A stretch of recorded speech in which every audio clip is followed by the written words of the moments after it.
I guess, country fans probably in general just kind of like separating the music from the politics. Yeah, I agree. Yeah. More so than the pop culture, I Yeah. guess. Well, and it's interesting. Before Johnny Cash died, he he recorded a song I wrote called Redemption Day, and I had just done a USO trip over to Bosnia, and I gotten home and I had a really bad breakup with a guy, and I was really still mourning it, and I sat down and was trying to write a song about it, and what I wound up writing was a song about Bosnia called Redemption Day. And the whole idea of it was, we go into wars sometimes, not for the reasons that we think we're going over. We go over sometimes because the political aspect of it is that we're invested there because of the oil or whatever, or because they have a strong, we want to protect this country to protect our interests, whatever the reason Right. is.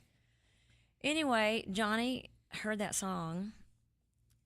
He was making a record with Rick Rubin, and he called me out of the clear blue, and he asked me about that song. And I only knew him a little bit. I knew June a lot better. But I knew him well enough that he knew how to get a hold of me and stuff. And I was really humbled. And he asked me about the song, and he didn't just ask me about it. He asked me about different lines in it.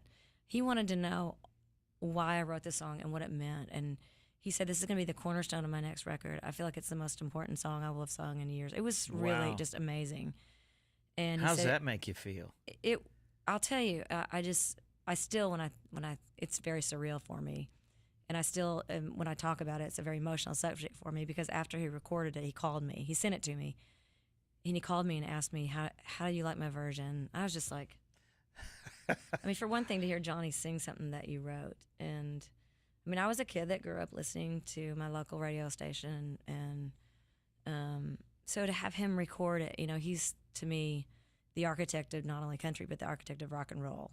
We all know that picture that Jim Marshall took of him flipping off Jim, and the work that he did, in prisons, and his transformation, his fragility as a man who struggled with addiction and who found God and found the Lord, and just all of it. He just played it all out for us to relate to, and I felt like he did write songs, he did sing songs that were about the things he believed in, and he's one of those people that probably at country could get away with writing about songs that were about what he believed about. And he probably pissed a lot of people off, and that was who he was. But he also represented an aspect that existed in all of us, our struggles.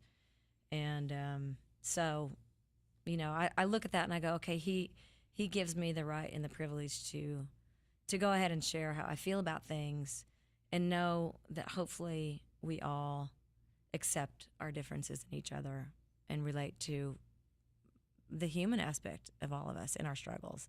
We're all just learning. Yeah. We're all sometimes Absolutely. wrong about, we find out we're wrong about what we've always believed.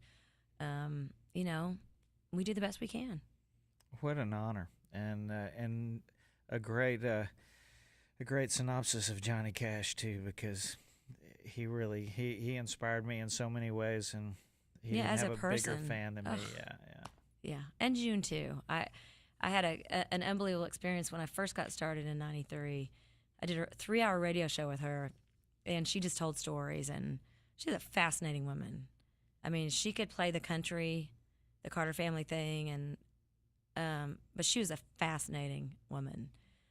She was So many indeed. things that people didn't know about her, but they were just amazing people. They were. Yeah. They were great.